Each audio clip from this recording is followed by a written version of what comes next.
பொது தொகுதின்னு கேட்டு திமுகவோட பதில் என்னவாக இருந்துச்சுன்னு என்று டாக்டர் திருமாகிட்ட கேட்கும்போது அதை நீங்கள் திமுக தலைவரிடமே கேட்டுக்கொள்ளுங்கன்னு சொன்னார். இப்படியே சொன்னார். அதை அவரோட மேனரிசத்தை பார்க்கணும் அந்த இடத்துல.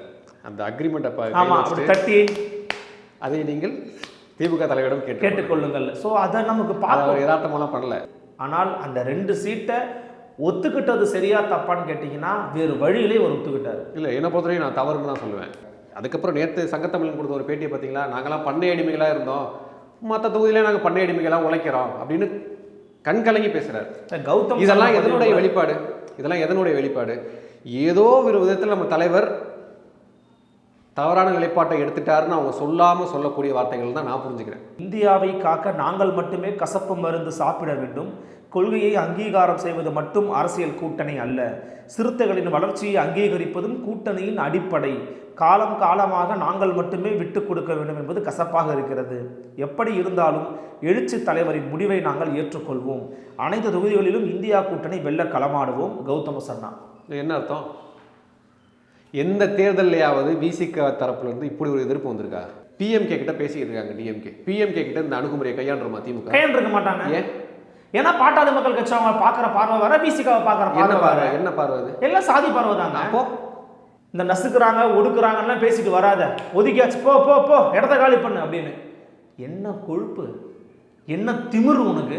எவ்வளோ சாதிய மனநிலை. அதாவது உன் மண்டை ஃபுல்லாக அழுக்கு, உன் மண்டை முழுக்க அழுக்க வச்சுக்கிட்டு சிரிச்சுக்கிட்டே அணைக்கிற எவ்வளவு கேவலமான பிறவியா இருப்பான் நினச்சி பாருங்களேன். நமக்கு அதை பார்க்கும்போது, அதை படிக்கும்போது இவ்வளவுதானே நீங்களா அப்படின்ற மாதிரி தோணுச்சு. ஆனால் பாருங்க, சமூக நீதி, இடஒதுக்கீடு, அப்புறம் என்னது பெண்ணிய அடிமையை ஒழித்தல், சாதியை ஒழித்தல், திராவிடம், திராவிடர் வாழ்க, திராவிட நாடு, திராவிட மாடல்னு பேசுவான். ஒரு காலத்தில் அம்பேத்கரை பேசின கட்சி, பெரியாரை பேசின கட்சி, மார்க்ஸை பேசின கட்சி பாமக. இன்னைக்கும் வந்து அதனுடைய லெட்டர் பேட்ல இருக்கு. பட் பிஜேபியோட போனா பெரிய சிக்கல். அது விமர்சனம். இன்னொன்று, மார்க்ஸுக்கும் பிஜேபிக்கு என்ன சம்பந்தம்? அம்பேத்கருக்கு பிஜேபிக்கு என்ன சம்பந்தம்? பெரியாருக்கு இது மூணையும் பேசுற கட்சி.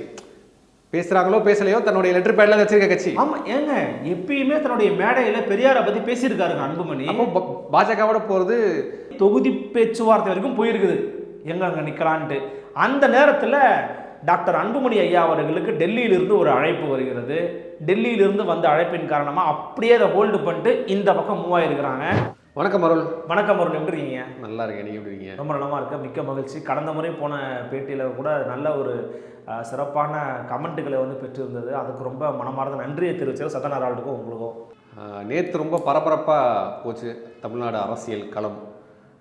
பெரிதும் எதிர்பார்க்கப்பட்ட திமுக விசிக அலைன்ஸ் வந்து 2 தொகுதிகள் ஏற்கனவே போட்டிக்கிட்டு 2 தனி தொகுதிகள் உறுதியாக இருக்குது. இன்றைக்கி ஆல்மோஸ்ட் காங்கிரஸ் கையெழுத்து ஆகிடும்னு சொல்கிறாங்க. வேறு என்ன செய்திகள்லாம் இருக்குது இன்றைக்கி? திமுகவுடைய கூட்டணி வந்து ஆல்மோஸ்ட் ஓவர். அவங்க வந்து இப்போ தொகுதியெல்லாம் பிரித்து கொடுத்தாச்சு, அடுத்த தேர்தல் களப்பணியை போய் பார்க்கணும் அப்படிங்கிற எண்ணத்தில் தான் வந்து களமாட துவங்கி இருக்கிறாங்க. இந்த திமுக கூட்டணியில் குழப்பம்னு ஒன்று இன்னும் நீடிக்குது அப்படின்னா அதற்கு ஒற்றை காரணம்னா மரியாதைக்குரிய திரு கமலஹாசனை சொல்லலாம். ஏன்னா கமலஹாசன் வந்து ஒரு சீட்டு கேட்குறாரு அப்படின்னா அந்த சீட்டை அவருக்கு மட்டும் கொடுக்கறதா, அல்லது காங்கிரஸுக்கு ஒதுக்கக்கூடிய சீட்டில் கமலஹாசனுக்கு ஒரு சீட்டை ஒதுக்கிறதா அப்படிங்கிற ஒரு பேச்சுவார்த்தை அப்படிங்கிறது தொடர்ந்து நடந்த வண்ணமே இருக்கிறது. ஆனால் நேற்று வந்து பார்த்திங்கன்னா இதுதான் எப்போத்தி கரண்ட் ஸ்டேட்டஸு. மற்றபடி இடதுசாரிகள் 2, சிபிஎம் சிபிஐ 2 கொடுத்துட்டாங்க, மதிமுகவுக்கு 1 கொடுத்துருக்குறாங்க, விடுதலை சிறுத்தைகளுக்கு 2 கொடுத்துருக்குறாங்க. இதற்கு அடுத்து காங்கிரஸுக்கு 9+1 அல்லது 10 அதுக்குள்ளேயே கமலஹாசன் வராரா அப்படிங்கிறதா இப்போ இந்த விஷயம். ஐயுஎம்எலுக்கு 1 கொடுத்துட்டாங்க, மனிதநேய மக்கள் கட்சிக்கு 1 கொடுத்துருக்குறாங்கன்றதான் கொங்கு தேசிய கட்சி. அது வந்து உதயசூரியன் நிற்கிறாங்க. ஸோ ஒன்றும் பிரச்சனை கிடையாது. நேற்று வந்து ரொம்ப வைரலான அல்லது வந்து ஒரு பேசுபொருளுக்கு உள்ளான விவகாரம் என்னென்னு பார்த்தீங்கன்னா, விடுதலை சிறுத்தைகள் கட்சிக்கு 2 சீட்டு ஒதுக்குனது அப்படிங்கிறது தான். நீங்கள் வந்து டாக்டர் திருமாவளவனை வந்து எப்போதுமே ப்ரெஸ் மீட்டை சந்திக்கும் போது அவர்கிட்ட ஒரு உத்வேகம் இருக்கும், பொறுமை நிதானம்ங்கிறது அவருக்கு இயல்பான யதார்த்தமான குணங்களில் ஒன்று. ஆனால் நேற்று கொஞ்சம் தொய்வாக இருந்தாரோ அப்படிங்கிற ஒரு எண்ணம் பர்சனலாக எனக்கு இருக்குது. எல்லாருக்கும் இருக்கணும்னு சொல்ல வரல, எனக்கு அப்படி தோணுச்சு. அந்த எண்ணம் வந்து எதில் நான் வந்து உறுதிப்படுத்தினேன் அப்படின்னு பார்த்தீங்கன்னா, கேள்வியாளர்கள் எழுப்பக்கூடிய கேள்விக்கு முன்பாகவே எதற்காக அந்த ப்ரெஸ் மீட்டுங்கிறத அவர் எக்ஸ்பிளைன் பண்ணுறாரு. வெளியில் வந்த உடனே இவ்வளோ கேட்டோம். அதில் குறிப்பாக ஒரு வார்த்தை என்ன பயன்படுத்துகிறார் அப்படின்னா, திமுக எங்களுக்கு 2 சீட்டுகளை கொடுத்தார்கள் என்று சொல்வதை விட, அவர்கள் கொடுத்து நாங்கள் பெற்றுக்கொண்டோம் என்று சொல்வதை விட, நாங்கள் மனம் திறந்து பேசி எல்லா விதமான சூழல்களையும் விரிவாக எடுத்துரைத்து கலந்தாலோசனை செய்து அதன்படி நாங்கள் சீட்டுகளை பகிர்ந்து கொண்டோம் என்று சொல்வதுதான் யதார்த்தமான உண்மையாக இருக்கும்னு வந்து பேசியிருந்தார். அதுலேருந்து என்ன வந்து நமக்கு தெரிய வருது அப்படின்னா, அவங்க கொடுத்தாங்க இவங்க வாங்கிக்கிட்டாங்கன்னு வெளியில் பேசப்படக்கூடிய அந்த விஷயம் வந்து அவரை பர்சனலாக டிஸ்டர்ப் பண்ணியிருக்கலாம், அல்லது விசிகாங்கிற கட்சியின் தொண்டர்கள் இல்லையா அவங்கள டிஸ்டர்ப் பண்ணியிருக்கலாம். ஃபார் எக்ஸாம்பிள், உங்களுடைய பேட்டியில் உங்கள் சதன் ஹெரால்டு ஊடகத்திலேயே விடுதலை சிறுத்தைகள் கட்சியினுடைய சங்கத்தமிழன் அவர்கள் பேசும்போது, நான் 3 சீட்டுகள் கொடுக்குறேன்னா தீக்குளிப்பன்னு உங்களுடைய சேனலில் பேசியிருந்தார். நான் அதை பார்க்கும்போது ரொம்ப ஷாக்கிங்காக இருந்தது.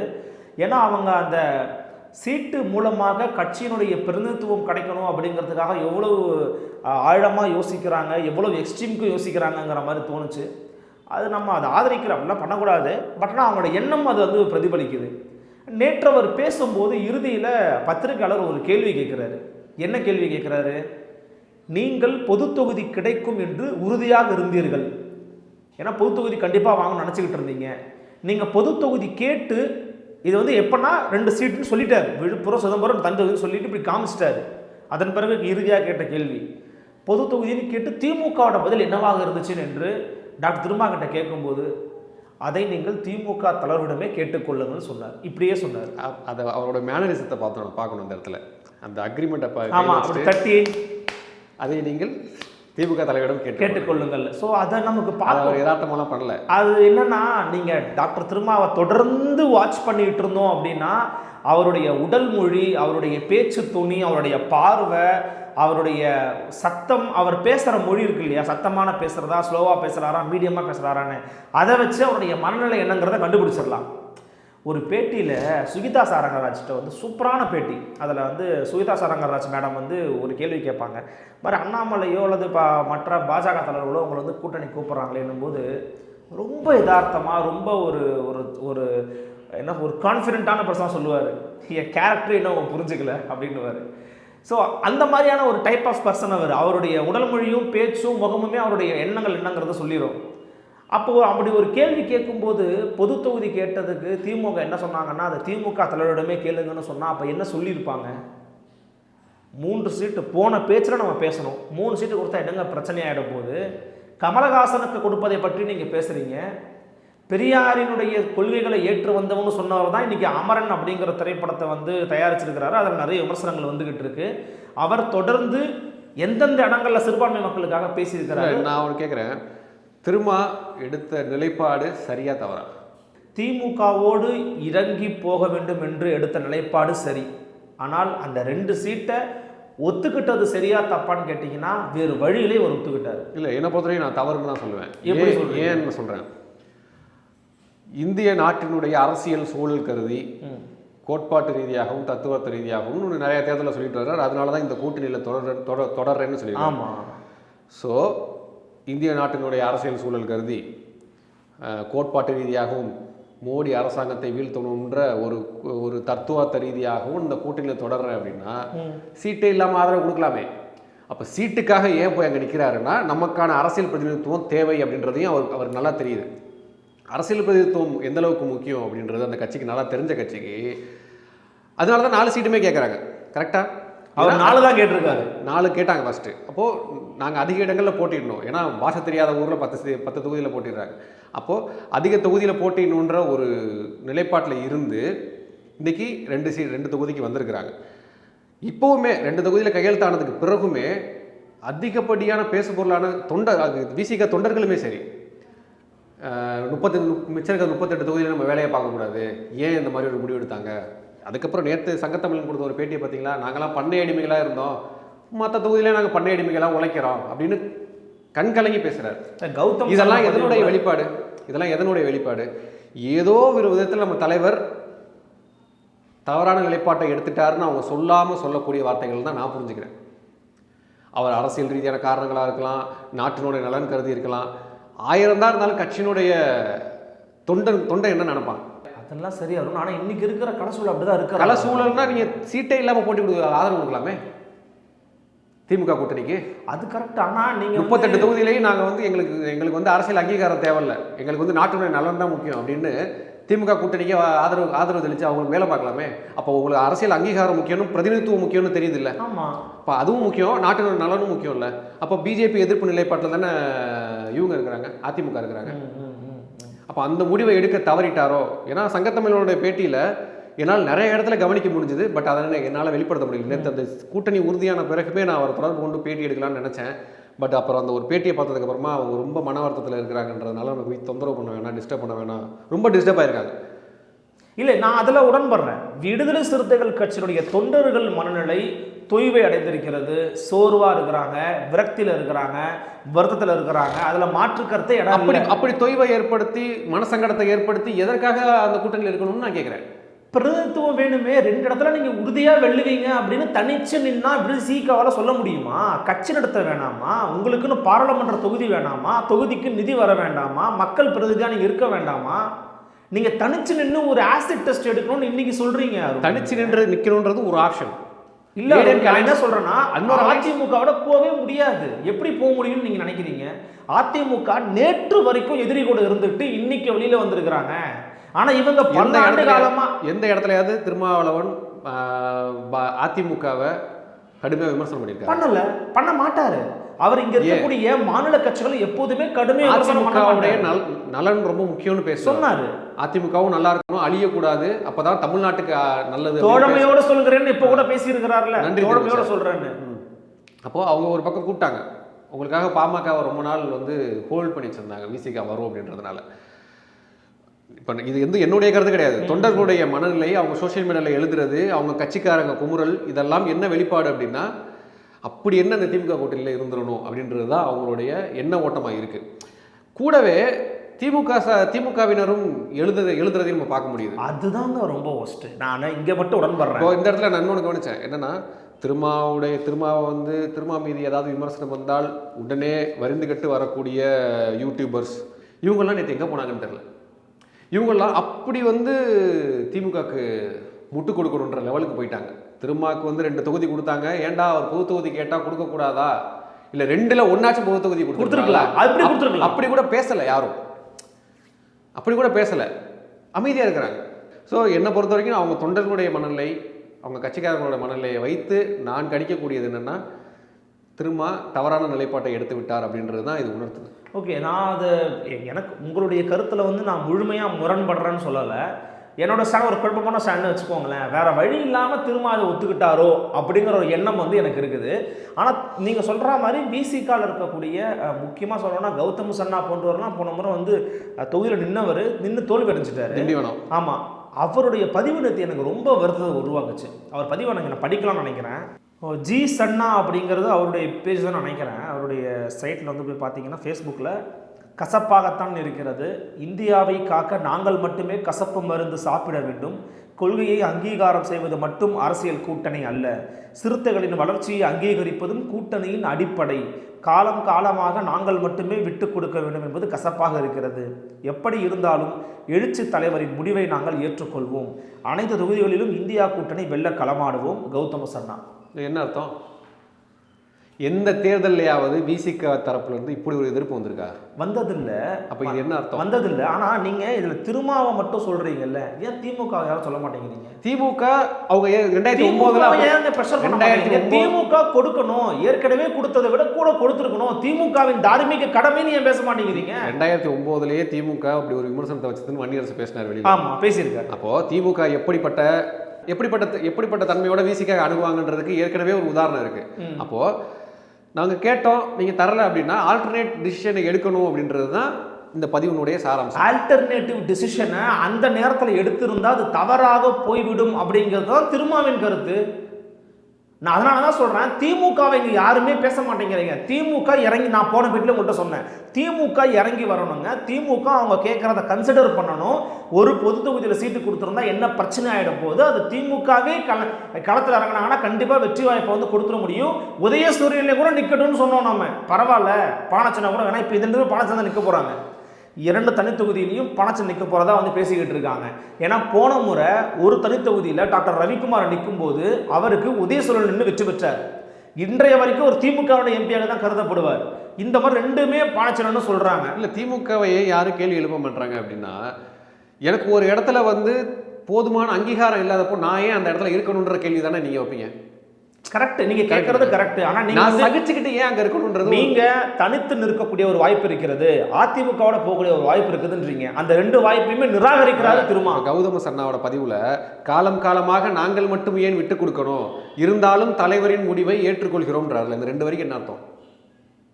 எனக்கு அதில் உடன்பாடு இல்லை, இருந்தாலும் தலைவர் முடிவு எடுத்துட்டாரு, நான் அதை ஏற்றுதான் ஆகணும் அப்படின்றத அர்த்தம். அப்போ தொண்டர்கள் விரும்பலை, என்ன காரணத்துக்காக இந்த நிலைப்பாடு எடுத்தாரோ அது அவருடைய கட்சி, அவருடைய நிலைப்பாடு, அதை சொல்றது நமக்கு உரிமை கிடையாது. ஆனால் தொண்டர்களுடைய மனநிலையை வைத்து நம்ம புரிஞ்சுக்கிறது என்னன்னா அந்த நிலைப்பாடு தவறு அப்படின்றது. அதான் சொல்றேன், தொண்டர்களுடைய மனநிலையை பொறுத்த வரைக்கும் பார்த்தீங்கன்னா திருமாவளுடைய நிலைப்பாடு பிடிக்கல, நம்ம தலைவர் எடுத்த டிசிஷன் இப்படி போயிருச்சு, நம்மளை வந்து தொடர்ந்து ஒடுக்குறாங்களே, தொடர்ந்து நசுக்க பார்க்குறாங்களேன்னு அவங்க நினைக்கிற எண்ணம் எந்த தவறுமே கிடையாது. அது திருமாவுக்குமே தெரியுங்கிறேன்.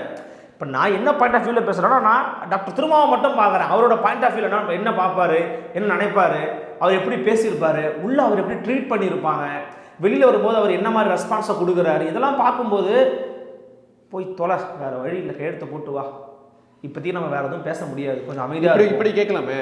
இப்போ திருமா வந்து இந்த அலைன்ஸில் இல்லை, பிஎம்கே கிட்ட பேசியிருக்காங்க டிஎம்கே, பிஎம்கே கிட்ட இந்த அணுகுமுறையை கையாண்டுருமா திமுக? கையாண்டிருக்க மாட்டாங்க. ஏன்னா பாட்டாளி மக்கள் கட்சி அவங்க பார்க்குற பார்வை வேற, பிசிகாவை பார்க்குற பார்வை வேற. என்ன பார்வை? எல்லாம் சாதி பார்வை தாங்க. அப்போ நான் தான் சொல்றேன், திமுகவை இங்க நம்ம வந்து அவங்கள பேசு பொருளா மாற்றணும்ன்ற. நானும் நீங்க ஒடுக்கப்படுறவன் பாதிக்கப்படுறவன் பக்கம் போயிட்டு நீ ஏன் பண்ணாத ஏன் பண்ணு கேட்காதீங்க. அவரு நீங்களும் அவர் என்ன பண்ணிருப்பாருன்னு நான் அந்த இடத்துல வந்து எதிர் வாய்ஸ் வரலன்றதா என்னுடைய கேள்வி. இப்போ சன்னா சொல்றாருல்ல, இல்லப்பா பதிவுகள் சொல்றாங்கல்ல, காலம் காலமாக நாங்கள் மட்டும் ஏன் விட்டு கொடுக்கணும்ன்றாருல. சங்கத்தமிழன் சொல்றாருல, நாங்க ஆமாங்க நாங்க பண்ணையடிமையா இருந்தோம், எங்க தலைவர் அவங்க அப்பாவும் பண்ணையடிமையா இருந்தாரு, எங்க அப்பாவும் பண்ணையடிமையா இருந்தாரு, அதே மாதிரி 38 தொகுதியும் நாங்க பண்ணையடிமை மாதிரி வேலை பார்க்கணுன்றதோட மணல் அந்த குரலுடைய வெளிப்பாடு என்ன புரியுது. அப்போ நீ வந்து எங்களை வந்து தலித்துன்றதுனால தான், நீ தலித்துன்ற பார்வையில தான் நீ என்கிட்ட அணுகிற அப்படின்றப்போ, எனக்கு ஒரு இடத்துல ஒடுக்குமுறை நடந்துட்டு இருந்தா நான் ஏன் அந்த இடத்துல இருக்கணுன்றதானே காலங்காலமாக வீசிக்க பேசிட்டு இருக்கு. உண்மை.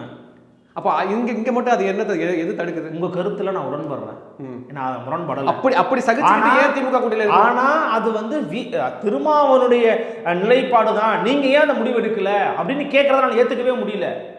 அவருக்கு வேற ஆப்ஷனே இல்லைங்க. நீங்க வந்து அதிமுகவோட போற ஆப்ஷனை ஒரு நாளும் திரும்ப நினைக்க மாட்டாரு. அவங்களே ஓப்பனா போட்டு கூட ஏன் திரும்ப ஏன் போல. நான் என்ன கேட்கறேன், நான் ஒன்னேன்னு கேட்கறேன், ஓப்பனா அதிமுக இருந்து அழைப்பு வருது, இவ்வளவு சீட்டு கொடுக்குறோன்றாங்க, அப்பையும் ஒரு மனுஷன் அதை நிராகரிக்கிறாரு, பொருட்படுத்தல, இது பிஜேபியோட அஜெண்டாவா இருக்கும், உன்னை விட்டு போனவங்களை கூப்பிடாம எதிரில் இருக்கிறவங்களை கூப்பிட சொல்லி பிஜேபி சொல்லி கொடுத்துருக்கோன்னு அதிமுகவை மிக கடுமையா விமர்சனம் பண்ணி பேசுறாருன்னா, அந்த பட்ட கொள்கை தெளிவுடைய ஆளை அங்கீகரிக்க வேண்டிய பொறுப்பு கடமை யாருடையது? அதே திரும்ப தான் இப்ப இருக்க தமிழ்நாடு கவர்மெண்டோட காவல்துறையில RSS இருக்கு அப்படின்னு பேச தமிழ்நாடு கவர்மெண்ட் எப்படி செயல்படுது, அமித்ஷா இயக்குறதா முதலமைச்சர் ஸ்டாலின் இயக்குறாரான்னு கேட்டார் இதே வள்ளுவர் கூட்டத்துல. எல்லா விமர்சனத்தையும் முன்வைக்கிறார் இல்ல. அப்ப அப்படிப்பட்ட அவரை அங்கீகரிக்க வேண்டிய கடமையும் பொறுப்பும் திமுகவுக்கு இருக்கா? இல்லைன்னா நீங்க என்ன, நீங்க வேற வழியே இல்லைங்கன்னு சொல்லி திருமாவுடைய பொறுப்பாது? தொண்டர்கள் அப்படிதான் நினைப்பாங்க. இப்பவுமே எனக்கு என்ன ஒத்துக்க மன வரல, நீ என்ன அங்கீகரிக்கணும்னு கத்துறது எப்படி சரி? என்ன அங்கீகரிக்கணும்னு ஒருத்தர் கூப்பிடுறான், இல்ல நானே போய் தனியாக இருந்தாலும் எனக்கு அங்கீகாரம் கிடைக்கும் அப்படின்னு இருக்கிற இடத்துல அது ஆசிட் டெஸ்ட். இப்போ அது இப்போ ஆசிட் டெஸ்ட் ப்ரூவன் ரெக்கார்டு. அது தனியா நின்றுருக்காங்க, ஜெயிச்சிருக்காங்க. இன்னைக்கு விசிகாக்கு பலம் இருக்கா இல்லையா? 10 வருஷம் முன்னாடி அந்த பலத்தை கரெக்ட், நான் ஒத்துக்கிறேன். இன்னைக்கு பலமா இருக்கிறாங்க. இன்னைக்கு திமுக கூட்டணியில் இருக்கக்கூடிய திமுகவுக்கு அடுத்தபடியா பெரிய கட்சி நான் விசிகாவை தான் பாக்குறேன். சங்கத்தமிழன் சொல்றாரு, நான் ஓடா மயிர் போச்சு தூக்கி போட்டு நான் தனியாக ஓட்ட பிரிப்பேன் அப்படின்றாரு. அந்த முடிவை எடுத்தா யாருக்கு நட்டம்? திமுகவுக்கு தான் நட்டம். அப்போ அதான் சொல்றேன், அப்ப என்ன பண்ணுவாங்க தெரியுமா? அப்ப இவங்க என்ன பண்ணுவாங்கன்னா, பிஜேபியின் பி டீமா மாறிட்டாரு, திமுகவுடைய ஓட்டுகளை பிரிக்கிறாரு. அதனாலதான் சொல்றேன், அப்படியான இழி சொற்களுக்கு அவச் சொற்களுக்கு அந்த உரையாடலுக்கு வித்திடுவதற்கு திரும்ப விரும்பல. இப்ப மட்டும் என்ன பாராட்டுறாங்களா? இப்போ தான் வேற வழி இல்ல, 3 விட 2 பெஸ்ட் நினைச்சிட்டு போக வேண்டியதுதான். ஆனா 2026 இதற்கான பதிலை திமுக கொடுக்கும். இல்ல அதுல நீங்க ஒரு வார்த்தை நடுவில் சொன்னீங்க, திமுக காரங்க எப்படி பார்க்குறாங்கன்னு. திமுகவில் இணையத்தில் இயங்கக்கூடிய சில நபர்கள் இருக்கிறாங்கல்ல, பொதுவாக அவங்களாம் வந்து திமுகவை வெளிநாடுகள்லேருந்து பாதுகாக்கிறாங்களாமா. அதில் வந்து ஒரு நபருடைய இது டாக்டர் மூக் நாயக்னு ஒருத்தர் இருப்பார், ஃபேமஸான இது போட்டிருந்தார். அதில் என்ன எழுதுறா, அப்படி ஒரு திமுக காரரு, இந்த நசுக்கிறாங்க ஒடுக்குறாங்கலாம் பேசிட்டு வராத, ஒதுக்கியாச்சு, போ போ போ இடத்த காலி பண்ணு அப்படின்னு. என்ன கொழுப்பு, என்ன திமிரு உனக்கு, எவ்வளோ சாதிய மனநிலை. அதாவது உன் மண்டை ஃபுல்லாக அழுக்கு, உன் மண்டை முழுக்க அழுக்க வச்சுக்கிட்டு சிரிச்சுக்கிட்டே அணைக்கிற, எவ்வளவு கேவலமான பிறவியா இருப்பான் நினச்சி பாருங்களேன். நமக்கு அதை பார்க்கும்போது அதை படிக்கும்போது இவ்வளோதானே நீங்களா அப்படின்ற மாதிரி தோணுச்சு. ஆனால் பாருங்க, சமூக நீதி, இடஒதுக்கீடு, அப்புறம் என்னது பெண்ணிய அடிமையை ஒழித்தல், சாதியை ஒழித்தல், திராவிடம், திராவிடர் வாழ்க, திராவிட நாடு, திராவிட மாடல்னு பேசுவான். இந்த நசுக்கிறாங்க ஒடுக்குறாங்க, டேய் நசுக்கிறாங்க ஒடுக்குறாங்கன்னு சொல்லி பேசுறதால திராவிடமே. பார்ப்பனியத்தால பார்ப்பனர்களால் ஒடுக்கப்படுகிறார்கள் திராவிடர்கள், நசுக்கப்படுகிறார்கள் திராவிடர்கள்னு பேசுகிற அரசியல் தானே திராவிட அரசியல். ஒடுக்குகிறார்கள் நசுக்கிறார்கள் என்றெல்லாம் சொல்லி நீங்கள் வராதீர்கள். உங்களெல்லாம் கூட வச்சுக்கிட்டாங்க பார்த்தீங்களா? நீங்கள் சொல்கிற மாதிரி அப்படி அதை கேட்கும் போது தொண்டர்களுக்கு திரும்ப கோபம் வரும். இந்த மாதிரியான ஆட்களுடைய உண்மையான மனநிலை, இவனுடைய இவனுங்க முகத்திரை எப்போ கிழியுதுன்னா இந்த மாதிரி விமர்சனம் பண்ணும்போது தான் கிழியுது. இவனுடைய இயல்பான குணமே அதுதாங்க. இவனுடைய இயல்பான குணம், யதார்த்தமான குணம் அப்படிங்கிறது இதுதான். இவங்களை இப்படி தான் ட்ரீட் பண்ணுவான். ஏன்னா நாளைக்கு விசிகா வளர்ந்துருச்சுன்னா, விசிகாவை 3 சீட்டு பொதுக்கு அங்கீகாரம் பெற்றுட்டாங்க, பெருந்தப்பட்ட ரெகக்னைஸ்டு பார்ட்டியாக மாறிடுச்சுன்னா என்ன பண்ணுறது? நாளைக்கு இவங்க எங்கள் இடத்துக்கு வேணால் போகலாம், தனியாக நிற்கலாம், திரும்பவே முதல்வராக்கணும்னு சொல்லிட்டு 5 பேர் கூட சேர்ந்து என்ன பண்ணுவீங்க நீங்கள்? அப்போ அந்த ஒரு பயம் இருக்குது. அந்த பயத்தை இப்படியான வார்த்தைகளை வெளிப்படுத்துகிறானுங்க. இவங்களுடைய மனநிலையும் இவருடைய மனமும் மண்டையும் அழுக்கு நிறைந்தது அப்படிங்கிறதுக்கான உதாரணம் தான் நான் ஒன்று சொன்னேன். நீங்கள் நல்ல கேள்வி கேட்டீங்க. யாராவது ஒருத்தர் திருமாவுக்கு ஆதரவாக ஒரு வீடியோ போட்டாங்களா, ஒரு விஷயத்தை பேசினாங்களா? இதை இந்த நேரத்தில் நாம் இதை ஒரு ஒரு ஒரு சங்கடத்தோடு அணுகாமல் இதை கடந்து போக வேண்டும். இப்படி தான் பேசியிருக்காங்க. எல்லாமே சாதிய மனநிலையில் இருக்கவங்க தான். இப்போ என்ன ஆகும்னா இன்னொன்றும் பண்ணுவாங்க. இப்போ நம்ம திருமாவுக்கு அதாவது வீடியோ பேசணும்னு வச்சுக்கோங்களேன், அல்லது திருமா இது செய்திருக்கக்கூடாதுன்னு சொல்லணும்னு வச்சுக்கோங்களேன், கூட்டணியை உடைக்க பார்க்கிறார்கள். இப்போ நான் திருமாவுக்கு ஆதரவாகவும் பேசலை, எதிராக அதான் நம்ம பேசலை, நம்ம அந்த நிலைப்பாட்டை பற்றி நம்ம பேசுகிறோம். இப்போவுமே நான் சொல்கிறேன், மோடிக்கு எதிரான ஒரு மனநிலை இருக்கும் பொழுது இருந்த ஒரு காலகட்டம் 2019. ஆமாம். அப்படிப்பட்ட காலகட்டத்திலேயே திமுகவுக்கு ஒரு பெரிய ஸ்வீப் நடந்த ஒரு தேர்தல். அந்த தேர்தலையே திரும்ப ரொம்ப ஸ்ட்ரகிள் பண்ணி தான் ஜெயிச்சார். இப்போது இன்னும் கஷ்டமாகவும் நான் நினைக்கிறேன். கஷ்டமாகுன்றீங்க? ஆமாம். அதே தொகுதி என் தொகுதிக்கு திரும்ப என்ன செஞ்சாருன்ற விமர்சனத்தை பிஜேபி எடுத்துகிட்டு போகுது. திரும்ப தொகுதிக்கு வரவே இல்லை அப்படின்ற கேம்பெயினை இப்போ கடலூர்லாம் பிஜேபி பயங்கரமாக வளர்ந்துருச்சு, பார்க்க முடியுது. அப்போ அந்த கேம்பெயினை அவங்க எடுத்துகிட்டு போகிறாங்க. அப்போ இன்னும் அவருக்கு சிக்கல் இருக்குது. இப்போ திமுக ஆட்சி காலத்தினுடைய விமர்சனங்கள் ப்ளஸ் இவங்க மறுபடியும் திமுக கூட்டணியிலே போயிருக்கிறாங்க, அதே தொகுதியில் போட்டிக்கிறாங்க. அப்படின்றப்போ இன்னும் அவருக்கு வெற்றி பெறுவதில் இன்னும் சிக்கல் இருக்குது. இதில் என்ன கொடுமைனா 2 சீட்டு தான் கொடுத்துருக்காங்க. இந்த 2 சீட்டும் திமுக காரங்க முழுசாக இறங்கி வேலை செய்யணும். அது வேற. திமுகவினர் தொடர்ந்து களத்தில் இறங்கி வேலை செஞ்சாங்கன்னா தான், அவங்களும் அந்த இடத்துக்கு பிரச்சாரம் பண்ணாங்கன்னா தான் அது விசிகாவுக்கு ஒரு கூட்டு வலிமையை கொண்டு போய் சேர்க்கும். உங்களுக்கு ஒரு கொள்கை தெளிவுள்ள, ஒரு கொள்கை சமரசத்தை செய்யாத, உங்களோடவே அணுக்கமாக இருந்து மோடி பாசிச பாஜக வீழ்த்தணும் அப்படிங்கிற ஒற்றை காரணத்தை மைய கொள்கையாக கொண்டு உங்களோட பயணிக்கிறார்ல, அவருக்கு இவர்கள் கொடுக்கக்கூடிய பரிசு இதுதான். 2 சீட்டு தான். இதுதான். திருச்சி சிறுகுளூர் கூட்டத்தை நீங்கள் பார்த்துருப்பீங்க. என்ன சொல்லுவாங்கன்னா, கூட்டம்லாம் கூட்டலாங்க, யார் வேணால் கூட்டாங்க, நாளைக்கு கம்யூனிஸ்ட்டு கூட்டுவாங்க, நாளைக்கு மதிமுக கூட்டுவாங்க. மதிமுக கம்யூனிஸ்ட்டும் விசிகாவும் ஒன்றா? மதிமுக விசிகாவும் முதல்ல ஒன்றாங்க. அவர் பாருங்க வாரிசு அரசியலுக்கு மதிமுகங்கிறது ஒரு குட்டி திமுக. நாளைக்கே இன்னும் கொஞ்ச நாள் திமுகவோட மதிமுக போய் கலந்துரும். எனக்கு மரியாதைக்குரிய அண்ணன் துரை வைகோ அவர்கள் நான் அருகில் இருந்து பார்த்துருக்கிறேன், அவரோட பேச்சை கேட்டிருக்கிறேன். அவர் ஒரு டீப் பாலிடிக்ஸில் இன்ட்ரெஸ்ட் இருக்கிற ஒரு ஆள் கிடையாதுங்க. நான் எடுத்துருக்கிறேன் பர்சனலாக, எனக்கு அவர் தெரியும். நான் சொல்கிறேன் அவர்கிட்ட, அவரை பற்றி நான் சொல்கிறேன். அவருக்கு ஒரு ஆழமான அரசியல் அவருக்கு விருப்பம் கிடையாது. தன் தந்தையினுடைய கட்சி, அவரால் வழிநடத்தப்பட்ட ஒரு கட்சி ரொம்ப சீக்கிரமாகவே எதுவும் ஆயிடக்கூடாதுங்கிறதுக்காக ஒரு தடுப்பணையாக இன்றைக்கி தடுப்பாட்டம் ஆடிக்கிட்டு இருக்காரு. வேறு வழி இல்லாமல். டீப்பாக அவருக்கு அதில் இன்ட்ரெஸ்ட் கிடையாது பாலிடிக்ஸில். ஆனால் இப்போ ஒரு வேறு வழி இல்லாமல் பண்ணிக்கிட்டு இருக்காரு. ஒரு சீட்டு கொடுக்க போகிறாங்க, அவர் தான் நிற்க போகிறாரு. துரை வைகோ தான் நிற்பார், கண்டிப்பாக நிற்பார். தன்னிச்சலத்தில் போட்டிடுறோன்னு வேற மதிமுக சொல்கிறாங்க. அது எந்த அளவுக்கு அவங்களுக்கு வெற்றி வாய்ப்பு கொடுக்கணும்னு நமக்கு தெரியல. ஏன்னா மதிமுக தன்னிச்சலத்தில் நிற்கிறாங்க அப்படின்னா அது ரொம்ப நாள் ஆச்சு. பம்பர் சின்னத்தை பார்த்து ரொம்ப வருஷம் அதே பம்பரத்தை கேட்டால் ஜெயிக்கிறதுக்கு கஷ்டம். ஸோ அப்படியான ஒரு சூழல் இருக்கும்போது நீங்கள் அவர்களையும் விசிகாவும் கம்பேர் பண்ணுவீங்களா? விசிகாவால் கம்பேர் பண்ண முடியாது. விசிகா எங்கேயோ இருக்குதுங்க. நான் போன வாட்டியே சொன்னேன், தமிழ்நாட்டில் இருக்கக்கூடிய 234 தொகுதியிலையும் குறைந்தபட்சம் 10,000 15,000 வாக்கு வரைக்கும் வைத்திருக்கக்கூடிய ஒரு கட்சிகளில் ஒன்றாக விடுதலை சிறுத்தைகள் கட்சியும் இருக்கிறது. அது நிராகரிக்கவே முடியாது. அவர்கள் எல்லா மக்களுக்கான ஒரு போராட்டத்தையும் முன்னெடுத்தாலும் விளிம்பு நிலை மக்களுடைய பிரதிநிதித்துவத்தை அதிகமாக பேசுவதன் காரணமாக தமிழகம் முழுக்க, தமிழ்நாடு முழுக்க பரவி இருக்கிறாங்க விளிம்பு சமூக மக்கள். அப்போ அவர்கள் எல்லாரும் டிஃபால்ட்டாகவே திருமாவளவன் தான் பார்ப்பாங்க, அவங்களுடைய சாய்ஸே அவராக தான் இருக்கும். ஏங்க இந்தியா முழுக்க ஏதாவது ஒரு தலித் பார்ட்டி அப்படின்னு சொல்லக்கூடிய பார்ட்டி பிஜேபி கூட போகாமல் இருந்திருக்கா? பிஜேபி எடுத்து பேசியிருக்கா, சனாதனத்தை எடுத்து பேசியிருக்கா, இந்துத்துவா எடுத்து பேசியிருக்கா. ஆனால் தமிழ்நாட்டில் இருக்கிற இந்த டாக்டர் திருமாவளவன்றது ஒற்றை மனிதர் தான் பிஜேபி எதிர்க்கிறார், பிஜேபியின் அழைப்பு வந்தாலும் நிராகரிக்கிறார், மோடியை எதிர்த்து பேசுகிறார், சனாதனத்தை ஒழிப்பேன் என்று சொன்னார்.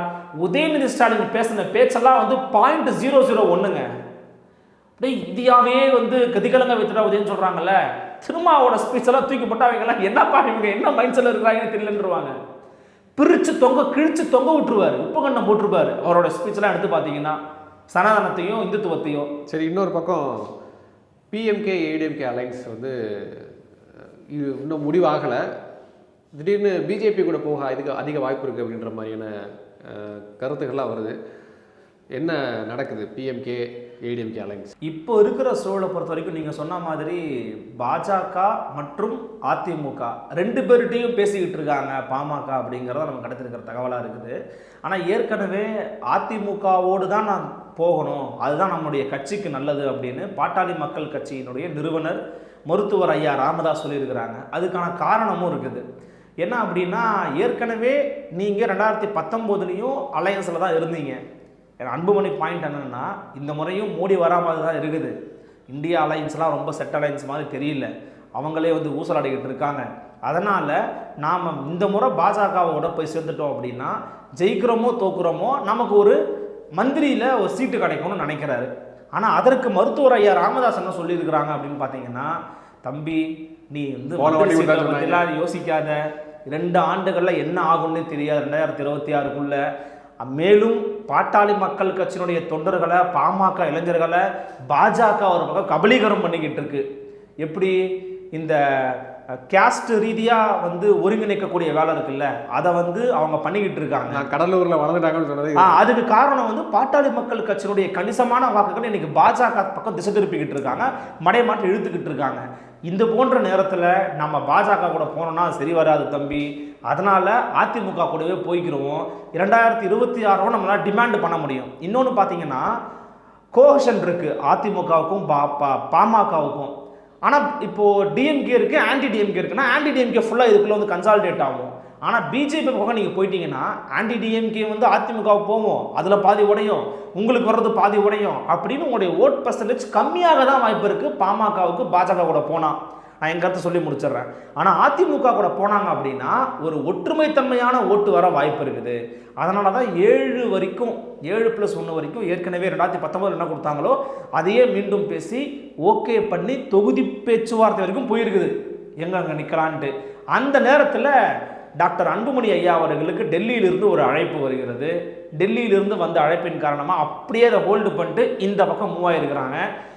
இந்த பக்கமும் பேச்சுவார்த்தை நடத்திக்கிட்டு இருக்கிறாங்களே தவிர வேற ஒன்றும் சொல்லலை. அது என்னன்னா, மோடி ஒருத்தர் தான் தீர்வு, மோடி தான் மீண்டும் பிரதமர் ஆகணும், அதை மையப்படுத்தி நீங்கள் வந்து பேசுங்க, அப்படி பேசுனீங்கன்னா சீட்டு கொடுப்பாங்கன்ற மாதிரி பேசியிருக்காங்க.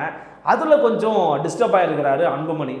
அதை நம்ம முன்னிலைப்படுத்தி அதை பேச முடியுமாங்கிறது அவருக்கு தெரியல. இன்னொன்று, பாஜக கூட ஓபிஎஸ், டிடிவி இவங்களா தான் வருவாங்க, ஒரு பெரிய அலைன்ஸ் கிடையாது. பாமக போச்சோன்னா பாமக ஒரு மிகப்பெரிய கட்சி. ஒன்றும் இல்லைங்க, தமாகவுக்கு என்ன நிலைமையோ அதான் இன்னைக்கு பாமகவுக்கு நிலைமை. தமிழ் மாநில காங்கிரஸ் ஏன் போனாங்க? ஒரு காலத்தில் தமிழ்நாட்டில் தமிழ் மாநில காங்கிரஸ் ஒரு எதிர்கட்சி, 20 எம்பிக்கள் இருந்தாங்க, 40 எம்எல்ஏக்கள் இருந்தாங்க, ஒரு மிகப்பெரிய அரசியல் திருப்பு முனை ஏற்படுத்தி ஒரு கட்சி தமிழ் மாநில காங்கிரஸ். இன்னைக்கு போனோம்னா நமக்கு ஏதாவது ஒரு எம்பி சீட்டு கொடுப்பாங்க, அப்படியே பாஜக வச்சுட்டாரு. இப்போ இவருக்கு இந்த வாட்டி எதுவுமே கிடைக்கல, தூக்கிட்டு போய் பாஜக சேர்த்து விட்டுருவாரு. முற்றுமுழுதாக பாஜகவினுடைய இந்துத்துவ கொள்கைகளுக்கு எதிராக உருவாக்கப்பட்ட கட்சி தாங்க தமிழ் மாநில காங்கிரஸ். வேண்டாங்க, நமக்கு பிஜேபி இருக்கக்கூடாது. பிஜேபி இருந்ததுனால கூட்டணியை மாற்றி ஒரு நாளும் அதிமுகவோடும் அம்மையார் ஜெயலலிதாவோடும் போமாட்டேன்னு சொன்னவர் ஐயா ஜிகே மூவ் பண்ணார், போய் சேர்ந்தார். காரணம் என்ன? ஐயோ அங்கே பாஜக வந்துருச்சு அப்படின்னு சொன்னார். அப்படியாக பாஜக எதிர்ப்பை தன்னுடைய கொள்கையிலேயே ஒரு வீரியமிக்க கொள்கையை வச்சிருந்த ஒரு தமிழ் மாநில காங்கிரஸ் இன்னைக்கு போய் பாஜகவோட கூட்டணி வச்சிருக்கிறாங்க.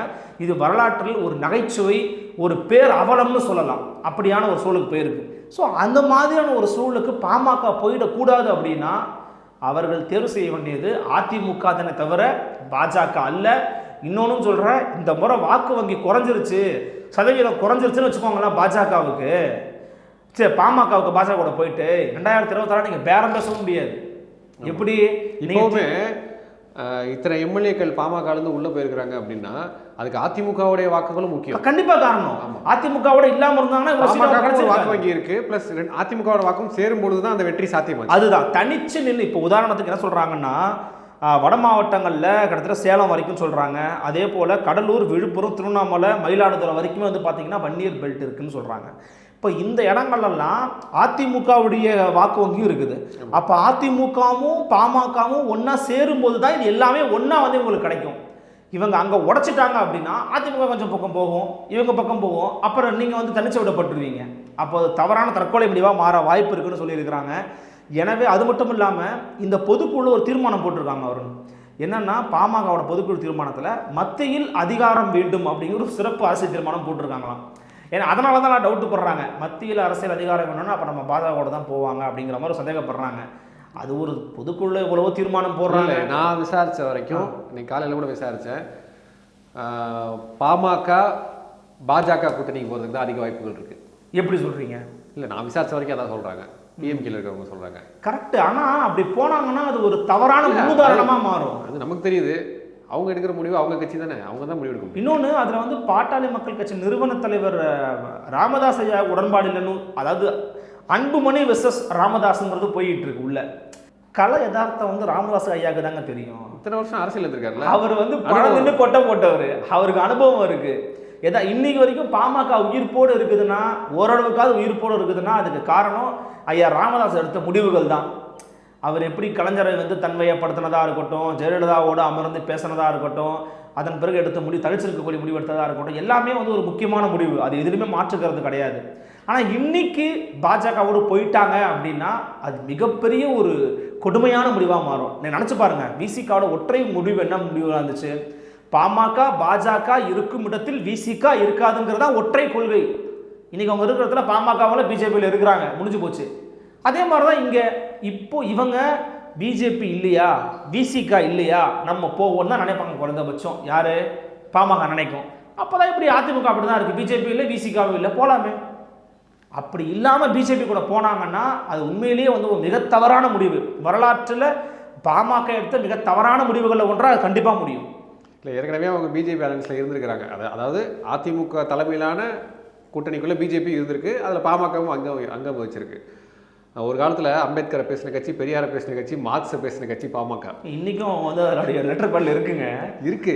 பட் பிஜேபியோட போனால் பெரிய சிக்கல். அது விமர்சனம். இன்னொன்று, மார்க்ஸுக்கும் பிஜேபிக்கு என்ன சம்பந்தம்?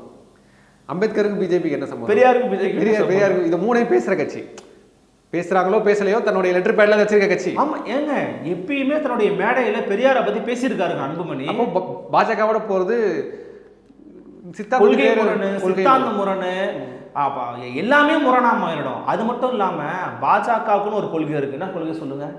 யாரோட போய் சேர்றோமோ, யாரோடு இருக்கிறோமோ அவர்களை கபலீகரம் செய்வது, அவர்களை விழுங்குவது, தன் ஆக்டோபஸ் கரங்களை கொண்டு அவர்களை தன்மையப்படுத்திட்டு உட்படை போட்டு சிரிச்சிருவாங்க பாஜக. அப்படியாக செரிக்கப்பட வாய்ப்பு இருக்கக்கூடிய ஒரு கட்சி தான் பாமக. ஏன்னா உண்மையோ, அதாவது வெளிப்படையாக நம்ம சொல்லி தான் ஆகணும் அப்படின்னா, பாமகவுக்குள்ளே ஒரு சாதிய ஒரு வட்டம் ஒன்று இருக்குது. அதுக்குள்ளே வந்து ஒரு சாதி கட்சி. ஏன்னா இப்போ வன்னியர் கட்சி, வன்னியர் இதில் இருந்து தான் அது வந்ததுனால அது மேலே ஒரு சாதிய பார்வை இருக்குது, சாதிய ஓட்டுகள் நிறைய இருக்குது. அப்படின்னும் போது ஈஸியாக நீங்கள் இந்துத்துவாவுக்கு வந்து ட்ரிகர் பண்ண முடியும். ஒன்றும் இல்லை, நம்மளாம் ஒரே ஜாதிடா அப்படின்னு சொல்கிறாங்களா, நம்மளாம் ஒரே மதம்டா, கொஞ்சம் இனிமையாக இருக்கும். ஒரே மதம்னு சொல்கிறாங்கப்பா அப்படின்னு. அதில் டீப் கோராக இருக்கிறவங்க ஈஸியாக ஆர்எஸ்எஸ் பக்கமும் பிஜேபி பக்கமும் போயிடுவான். ஏன்னா அந்த வேலையை தான் பார்த்துக்கிட்டு இருக்காங்க. அப்படி போகக்கூடாதுன்னா உங்கள் கொள்கையில் நீங்கள் தெளிவாக இருக்கணும். எங்க ஒரு காலத்தில் பழனி பாபாவும் பாமகவும் அது உங்களுக்கு ஞாபகம் இருந்திருக்கும், எப்படி ஒன்றா இருந்தாங்க. சிறுபான்மையின மக்களுக்கு ஒரு அரணாக, ஒரு சொந்தமாக பாட்டாளி மக்கள் கட்சி தாங்க திகழ்ந்துச்சு.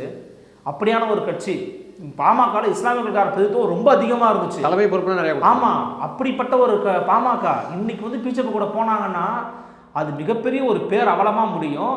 அது மட்டும் இல்லாமல் பிஜேபி கூட போன கட்சிக்கு முன்னாடியே சொன்ன மாதிரி அவர்களுடைய தனித்தன்மையை இழப்பாங்க. பாமக தமிழ் தேசியம் பேசும், பாமக ஈழ விடுதலை பேசும், பாமக மாநில சுயாட்சி பேசும், பாமக பெரியாரை பேசும், பாமக அம்பேத்கரை பேசும், மார்க்ஸை பேசும். இதில் ஏதாவது ஒன்றா பிஜேபி பேசுமா? பேசவே பேசாது. அப்படி இருக்கும்போது பாமக அங்கே போச்சுன்னா அது பேராளம். ஏற்கனவே போனாங்கிறத நான் ஒத்துக்கிறேன். அது வந்து அதிமுக இருந்துச்சு 19 அதிமுக இருந்ததுனால போனதுனால ஒரு பெருசாக தெரியல. ஆனால் இப்போ வெளிப்படையாக பிஜேபி கூட போய் சொன்னாங்கன்னா தலைமை சண்டை யோசிச்சு பாருங்க. அண்ணாமலையின் அனுபவம் என்ன, அன்புமணி ராமதாசன் அனுபவம் என்ன, அண்ணாமலையுடைய அரசியல் அனுபவம் என்ன, அன்புமணிக்கான அரசியல் அனுபவம் என்ன, இவர் எத்தனை வருஷமாக பார்க்குறாரு, ஃபீல்டில் இருக்கிறாரு, இவர் எத்தனை வருஷமாக வந்திருக்கிறாரு. அப்போ அவங்க 2 பேரும் எப்படி ஒரே மேடையில் பகிர்ந்துப்பாங்க. இந்த மாதிரி நிறைய சிக்கல்கள் இருக்குது. அவர் சமீபத்தில் கூட நடுவுணர்வு எதிர்த்து பல விஷயங்களை பேசியிருக்கிறாரு அன்புமணி ராமதாஸ்.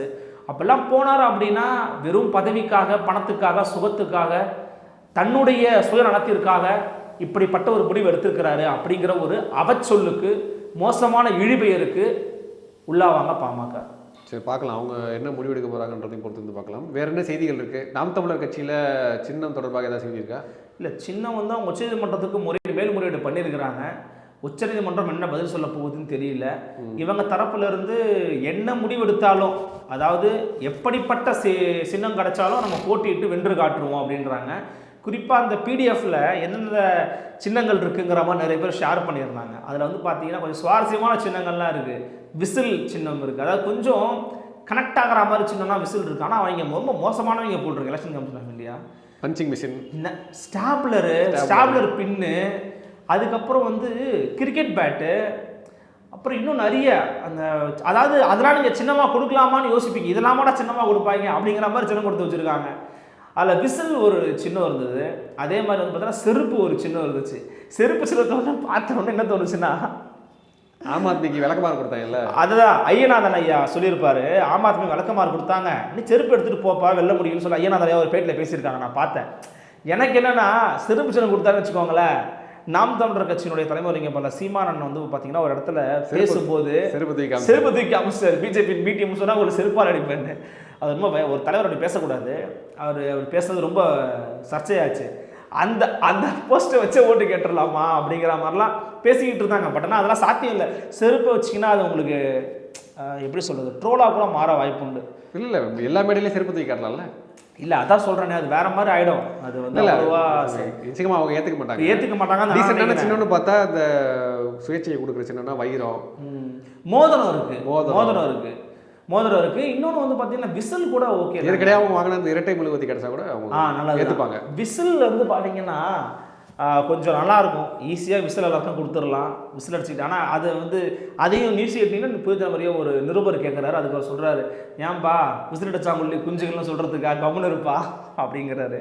ஸோ சின்ன வந்து ஒரு அவங்களுடைய சமீபத்திய பேட்டிகளை பார்க்கும்போது சின்ன ஒரு பெரிய பிரச்சனை இல்லைப்பா, பார்த்துக்கலாம் வா அப்படின்னு சொல்கிற மனநிலைக்கு வந்துட்டாங்க. அந்த மாதிரி வந்துட்டாங்க. சின்ன கிடைச்சா கிடைக்கிறனா போதும், நம்ம வாட்டு போவோம் வா அப்படிங்கிற மாதிரி போயிட்டாங்க.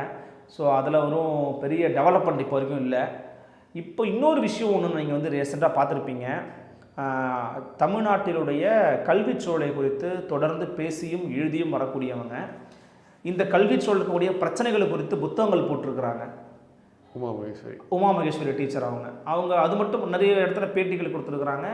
புதிய கல்விக் கொள்கையை மிக கடுமையாக தர்க்க ரீதியாக பல ஆதாரங்களை முன்வைத்து இது எதனால் மாநிலத்திற்கு தேவையில்லை, இது எதனால் குழந்தைகளின் கல்வியை பாதிக்கும், இது எதனால் நமக்கு ஒத்து வராது அப்படின்னு தொடர்ந்து எழுதியும் பேசியும் கருத்துக்களை பகிர்ந்தும் வரக்கூடிய ஒரு நபர் தான் டீச்சர் உமா மகேஸ்வரி. இது யாரோட கொள்கை? புதிய கல்விக் கொள்கை எதிர்க்கிறதுங்கிறது திமுகவோட கொள்கை, ரைட்டு. அது மட்டும் இல்லாமல் இடைநிலை ஆசிரியர்களுடைய இந்த ஊதிய விவகாரம் தொடர்பாக கடந்த ஒரு சில நாட்களுக்கு முன்னாடி 19 நாள் போராட்டம் நடந்துச்சு தமிழ்நாட்டில். டிபிஐயில் 19 நாள் போராட்டம் நடந்துச்சு. அதே 19 நாளுக்கு நடுவில் வருவாய் ஊழியர்கள் போராட்டம் நடந்துச்சு. சென்னை பல்கலைக்கழகத்தில் பேராசிரியர்கள் போராட்டம் நடந்துச்சு. இவங்க 2 பேரையும் கூப்பிட்டு பேச்சுவார்த்தை நடத்தி இஷ்யூ கிளியர் பண்ணிட்டாங்க. ஆனால் இவங்களை இஷ்யூ கிளியர் பண்ணவே இல்லை. 19வது நாள் அதிகாரிகள் வந்து மரியாதைக்குரிய ஐயா அறிவொளி ஐயாலாம் உட்பட எல்லாரும் பேசி நாங்கள் பேசுகிறோங்க பண்ணுறோங்கன்னு சொல்லி உட்கார வச்சுருக்காங்க. அவங்க உட்கார கோரிக்கை என்ன அப்படின்னா, இந்தியாவில் இருக்கக்கூடிய பல மாநிலங்கள், நமக்கு அண்டையாக இருக்கக்கூடிய புதுச்சேரியில் கூட 11,000 ரூபாய் 11,360 ரூபா 5ஆம் வகுப்பு வரைக்கும் பாடம் எடுக்கிற ஆசிரியர்களுக்கான சம்பளம், மாத சம்பளம். ஆனால் எங்களுக்கு வெறும் 8,000 ரூபாய் கொடுக்குறீங்க. இதை வச்சுட்டு எங்களால் குடும்பம் நடத்த முடியல, கஷ்டப்படுறோம், ஏற்கனவே நாங்கள் பல சிக்கல்களுக்கு மத்தியில் பாடம் எடுத்துக்கிட்டு இருக்கோம், எங்களுக்கு கொஞ்சம் கூட்டி கொடுங்க, 11,360ன்னு மற்ற மாநிலங்கள் இருக்கிற மாதிரி கொடுங்கிற ஒரு அடிப்படை கொள்கையை, ஒரு அடிப்படையான ஒரு கோரிக்கை வச்சு போராட்டம் பண்ணிக்கிட்டு இருந்தாங்க. 19 நாள் போராட்டம். ஏன் அந்த போராட்டத்தை பண்ணாங்கன்னா, திமுகவினுடைய தேர்தல் அறிக்கையில் அதை ஒரு கொள்கையாக, அதை ஒரு வாக்குறுதியாக கொடுத்துருக்குறாங்க. திமுக நாங்கள் வந்தால் நிறைவேற்றுவோம், அதெல்லாம் நிறைய சொல்லியிருக்கிறாங்க. ஆனால் 99% முடிச்சிட்டாங்களாம் அவங்க. சம வேலைக்கு சமமற்ற ஊதியமாக கொடுத்துக்கிட்டு இருக்கீங்க, சம வேலைக்கு சம ஊதியம் கொடுங்க அப்படிங்கிறத ஒரு கோரிக்கைங்க. அந்த கோரிக்கை தொடர்பாக அவங்க அறம் இணைய ஊடகத்திற்கு ஒரு கட்டுரை எழுதியிருந்தாங்க. நம்ம ஐயா சாவித்திரன் இருக்கார்ல, மூத்த பத்திரிகையாளர், அவருடைய இணைய ஊடகத்தில் ஒரு கட்டுரை எழுதியிருந்தாங்க, டீச்சர் உமா மகேஸ்வரி. அந்த கட்டுரை ஒரு பேசுபொருளை உருவாக்கியிருக்கு. ஏன்னா தமிழ்நாட்டில் எத்தனை ஓராசிரியர் பள்ளி இருக்குது, தமிழ்நாட்டில் எத்தனை 2-3 ஆசிரியர்கள் பள்ளி இருக்குது, தமிழ்நாட்டில் எவ்வளவு மாணவருடைய சேர்க்கை குறைஞ்சிக்கிட்டே வருது அப்படிங்கிறத டேட்டாவோடு எடுத்து போட்டாங்க. கிட்டத்தட்ட தமிழ்நாட்டில் 3000 பள்ளிகள் ஓராசிரியர் பள்ளிகளாக இருந்துக்கிட்டு இருக்கு. 25,000க்கும் அதிகமான பள்ளிகள் 2 மற்றும் 3 ஆசிரியர்கள் மட்டுமே கொண்டு நடந்துக்கிட்டு வருது அப்படிங்கிறத போட்டுட்டாங்க. மேலும் அவங்க ஒரு வார்த்தையை ரொம்ப கவனமாக பயன்படுத்துகிறாங்க. நான் அரசு பள்ளியில் படிச்சுட்டு வந்தேன். நான் படிக்கும்போது அரசு பள்ளியில் எவ்வளோ ஸ்ட்ரென்த் இருந்துச்சுன்னு தெரியும். இப்போ சமீபத்தில் என்னுடைய நான் 1ஆவதுலேருந்து 5ஆவது வரைக்கும் படித்த பள்ளி புழுதிவாக்கத்தில் இருக்கிற ஊராட்சி ஒன்றிய தொடக்கப்பள்ளி. அது பக்கத்தில் தான் இன்றைக்கி பிரைமரி ஹெல்த் கேர் சென்டர் வந்துருக்குது. என் பெண் குழந்தைக்கு என் குழந்தைய கூப்பிட்டு போய் போலியோ சொட்டு மருந்து போட்டேன். அது எங்கே போட்டேன்னா, நான் 1ஆம் வகுப்பு எங்கே படிச்சனோ அங்கேயே தான் போய் போட்டேன். மகிழ்ச்சியாக இருந்துச்சு. அப்போ எங்கள் 1ஆம் வகுப்பு டீச்சரை பார்க்குறேன். எனக்கு யார் எடுத்தாங்களோ அந்த டீச்சர் இன்னும் அங்கே தான் இருக்கிறாங்க. நான் இருக்கும்போது நான் 5ஆவது வரைக்கும் அங்கே தான் படித்தேன். ஒரு கிளாஸ்லேயும் ஒரு 40 இல்லை 50 பேர் இருப்பாங்க. 4ஆவது வகுப்பு படிக்கும்போதெல்லாம் 75 பேர் 80 பேர் இருந்தோம்.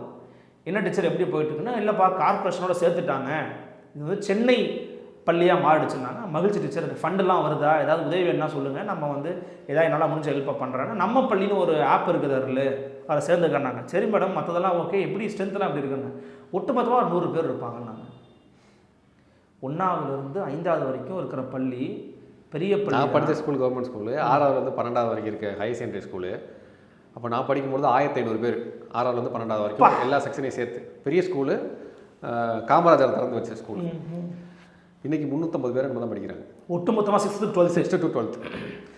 அப்போது இது வந்து நான் அதை என்ன மேடம் நீங்கள் என்ன டீச்சர் நீங்கள் சொல்கிறீங்க 100 பேர் தான் இருக்காங்க. ஆமாப்பா, ஆமாம் கண்ணு, யாரும் வர்றது கிடையாது. சரி, நாங்கள் எவ்வளவோ முயற்சிகள் பண்ணுறோம், வந்து சேர மாட்டேங்கிறாங்க, என்ன டீச்சர் பிரச்சனை அப்படின்னு.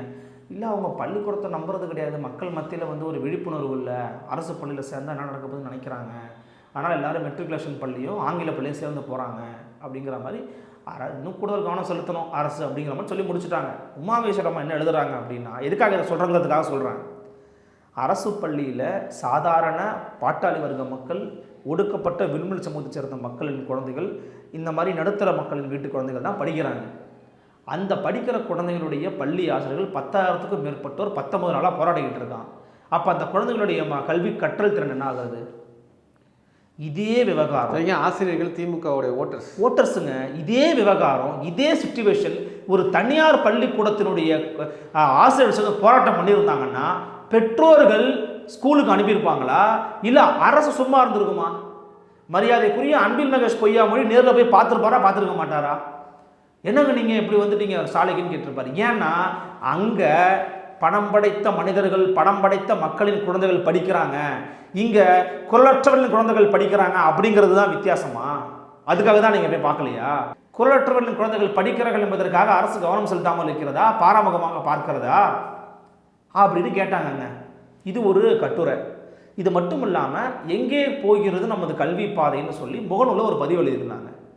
இன்னும் ஒன்று சொல்கிறேன், ஒரு தனிப்பட்ட நபர், ஒரு அரசு ஊழியராகவே இருக்கட்டும், அவங்க ஒரு ஆசிரியராக இருக்கிறாங்க, சோஷியல் மீடியா எழுதுறது தப்பான்னு என்ன தவறு? எழுதுறது தவறா, பேசுறது தவறா? அப்போல்லாம் ஒன்றும் இல்லை. அவங்க பல கூட்டங்களை கூப்பிட்டுருக்காங்க, பேசியிருக்காங்க. அவங்க அமைச்சர் அன்பில் மகேஷே பார்த்து பேசியிருக்கிறாங்க, அவங்க புத்தகத்தை கொடுத்துருக்குறாங்க கல்வி சிக்கல்கள் குறித்து. அவங்க அதில் என்ன எழுதுறாங்கன்னா, அவங்களுடைய பையன் மெட்ராஸ் யூனிவர்சிட்டியில் படிக்கிறான், ஜுவாலஜி படிக்கிறாரு. அவர் வந்து பல சிக்கல்கள் குறித்து ஷேர் பண்ணியிருக்கிறாரு. அதுக்கு அந்த அம்மா என்ன சொல்லியிருக்கிறாங்கன்னா, என் பையன் அவனுடைய கல்வியை பற்றி கூட பேசுனது கிடையாது, ஆனால் இன்றைக்கி இருக்கக்கூடிய கல்வி சூழலுடைய நிலையை குறித்து அவன் பேசுகிறான், எனக்கு ரொம்ப மன வருத்தமாக இருக்கிறது. அது மட்டும் இல்லாமல் இன்றைக்கி இலக்கிய செயல்பாட்டாளர்கள் முற்போக்காளர்கள் அப்படின்னு பேசிக்கிட்டு இருக்கிற இணையத்தில் இயங்குறவங்க கூட கல்வி தொடர்பான சிக்கல்கள் குறித்து பேச மறுக்கிறாங்க, எழுத மறுக்கிறாங்க அப்படின்னு ஒரு கருத்து எழுதியிருந்தாங்க. இதான் அவங்க எழுதின கருத்து. இதை தாண்டி புதிய கல்விக் கொள்கையை செல்லுமிடமெல்லாம் எதிர்த்து பேசிக்கிட்டு இருக்காங்க. புதிய கல்விக் கொள்கையை எதிர்ப்பது என்பது திமுகவினுடைய அடிப்படை, திராவிட முன்னேற்ற கழகத்தின் அடிப்படை அப்படின்னு நம்பிக்கிட்டு இருந்தோம். ஆனால் உண்மையிலேயே புதிய கல்விக் கொள்கையில் திமுகவின் நிலைப்பாடு என்ன அப்படின்னு வெளிப்படையாக அவர்களுக்கு தெரியலங்க. ஜவஹர்நேசன் வெளியில் வந்தார்ல, பேராசிரியர் ஜவஹர்நேசன் வெளியில் வந்தபோது புதிய கல்விக் கொள்கையை எதிர்ப்பதை பற்றியோ அல்லது ஆதரிப்பதை பற்றியோ இந்த அரசு தெளிவான முடிவை வரையறுக்கவில்லைன்னு சொன்னார். இப்போ வரைக்கும் இவங்க மாநில கல்விக் கொள்கைக்காக போட்ட குழு என்ன ஸ்டேட்டஸில் இருக்கிறாங்க, என்ன அறிவிப்பில் இருக்கிறாங்க, என்ன பண்ண போகிறாங்க அப்படிங்கிறதுக்கான தெளிவான நிலைப்பாடுகள் வெளியில் வரல. அப்போது அப்படியான சூழலில் எல்லாரும் போராட்டம் பண்ணியிருக்கிறாங்க. அந்த போராட்டத்தை பற்றி ஒரு கட்டுரை எழுதியிருக்கிறாங்க. அதை பற்றி சில இடங்களில் ஷேர் பண்ணியிருக்கிறாங்க வாட்ஸ்அப், ஃபேஸ்புக்கில். இதற்காக டீச்சர் உமா மகேஸ்வரியை பணியிடை நீக்கம் செய்திருக்கிறது பள்ளிக்கல்வித்துறை. அதாவது அரசின் திட்டங்களை அதில் வந்து பார்த்தீங்கன்னா அந்த அரசாணையை நான் உங்களுக்கு அனுப்பி விடுறேன், நீங்கள் போடுங்க. அந்த அரசாணை முழுக்க ஆங்கிலத்தில் இருக்குங்க. நான் என்ன கேட்குறேன், அவங்கள பணியிடம் நீக்கம்னு செஞ்சுருக்கிறீங்களா அந்த ஆணை, அது முழுக்க ஆங்கிலத்தில் இருக்குல்ல, எதுக்காக ஆங்கிலத்தில் போட்டீங்க? பள்ளிக்கல்வித்துறை தானே அது, தமிழ்நாட்டில் தானே இருக்குது பள்ளிக்கல்வித்துறை. தமிழ்நாட்டில் இருக்கக்கூடிய ஒரு தமிழ் மொழியை பேசக்கூடிய ஒரு ஆசிரியை நீங்கள் பணியிட நீக்கம் செஞ்சுருக்கிறீங்க. அந்த பணியிட நீக்கத்தை நீங்கள் ஆங்கிலத்தில் தான் எழுதணுமா? ஏன் தமிழில் எழுதுனா ஆகாதா? ஏன் தமிழில் எழுதுனா பச்சையாக தெரிஞ்சு போயிடும். அதில் என்ன போட்டிருக்காங்கன்னா, ரீசன்ட் டைமில் இவங்க தொடர்ந்து மெசேஜஸ் டெக்ஸ்ட் ரீதியாக என்ன எழுதுனாங்கன்னா, ஃபேஸ்புக்கில் அப்புறம் வாட்ஸ்அப்பில் சோஷியல் மீடியா பேஜில் என்ன எழுதுனாங்கன்னா, அரசினுடைய திட்டங்களை விமர்சனம் செய்யக்கூடிய வகையில் எழுதியிருக்கிறாங்க. இது இந்த மாதிரி விதிகளுக்கு கீழே இது புறம்பானது. அதாவது ஒரு அரசில் இருக்கக்கூடிய ஊழியர் இப்படி அரசுக்கு எதிராக பேசக்கூடாதுன்னு சொல்லியிருக்கிறாங்க. அரசு ஊழியர்கள் சேர்ந்து அரசை எதிர்த்து கோரிக்கை வைத்து போராட்டம் பண்ணாங்களா இல்லையா? தமிழ்நாட்டில் போக்குவரத்து ஊழியர்கள் அரசு ஊழியர்களா இல்லையா? போராட்டம் பண்ணாங்க. ஆசிரியர்கள் அரசு ஊழியர்களா இல்லையா? போராட்டம் பண்ணாங்க. சாதாரண வருவாய்த்துறை அரசு ஊழியர்களா இல்லையா? போராட்டம் பண்ணாங்க. ப்ரொஃபஸர்ஸ் அரசு ஊழியர்களா இல்லையா? போராட்டம் பண்ணாங்க. அப்போ அவங்களும் அரசை எதிர்த்து பேசிட்டாங்கன்னு தூக்கி இடைநீக்கம் பண்ணுறீங்களா?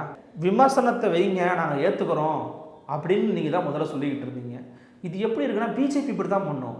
பிஜேபி என்ன பண்ணுவான், ஒரு அம்மா ஸ்கூல் கட்டுறதுக்கு தன்னுடைய இடத்த கொடுத்தாங்க, கோடிக்கணக்கான மதிப்புல. ஆமாம், அதை விரும்பி ஏற்றுக்கிட்டீங்கல்ல, அவங்கள எல்லா சேனல்லையும் உட்கார வச்சு பேட்டி கொடுக்க வச்சிங்க, வாழ்த்து சொன்னீங்கல்ல. அதே மாதிரி தானே இதையும் பார்க்கணும். ரெண்டு பேருமே கல்விக்காக தான். கரெக்ட், நட்பு முரணுங்க அவங்க. அது பார்த்தீங்கன்னா அவங்க என்ன சொல்றாங்க, இப்படிலாம் பண்ணீங்கன்னா நல்லா இருக்குங்க நம்ம கல்வி சூழலுக்கு. ரெண்டு பேருமே கல்வியுடைய முன்னேற்றத்துக்காக தான் பேசுறாங்க. கல்வியின் முக்கியத்துவத்துக்காக பேசிக் கொண்டிருக்கக்கூடிய, செயல்பட்டு கொண்டிருக்கக்கூடிய ஒரு கல்வி செயற்பாளர் தான் அம்மையார் உமா மகேஸ்வரி.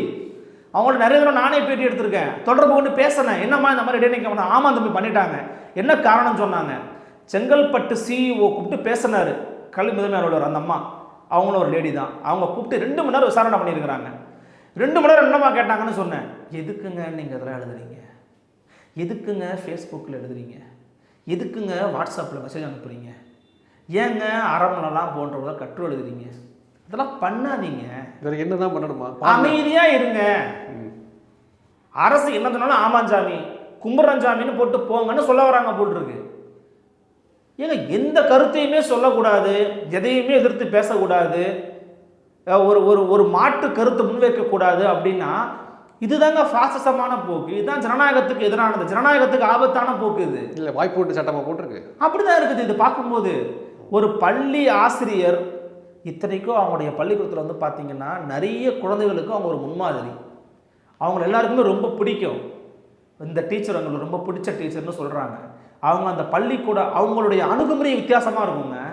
அவங்கள மாதிரி டீச்சர்லாம் நீங்கள் பார்க்க முடியாது. குழந்தைகளை அணுகக்கூடிய விதம், அவங்களோட பழகக்கூடிய அந்த பழக்க வழக்கங்கள்லாம் ரொம்ப வித்தியாசமாக பண்ணுவாங்க. புத்தகங்கள் வாசிப்பை அதிகப்படுத்துவதற்கான வழிகளை ஈடுபட்டுருக்கிறாங்க, புத்தகங்கள் கொடுக்குறாங்க.